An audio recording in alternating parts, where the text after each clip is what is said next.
આપણે અંદર એન્ટ્રી થઈ ગયા છીએ અને આ બધા ગ્રુપ છે ઝાડવા મતલબ આ આપણે ઝારા કહીએ, ખારા ઝારા આપણી ધરતીમાં એનું ઉછેર થયો હોય, કારણ કે જમીન ખારાશવાળી રીતે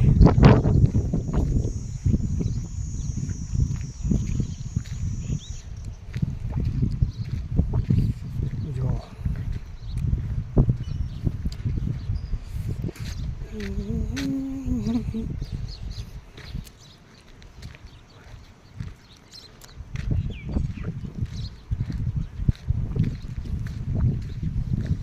તમે આની ઉપર ચડીને પણ જોઈ શકો છો. બહારથી કોઈ વિદેશી માણસો આવે ઉપર જોવાનું, ઉપર ચડીને જોરદાર મજા આવે એવું, પણ આપણે ચડવાનું નથી.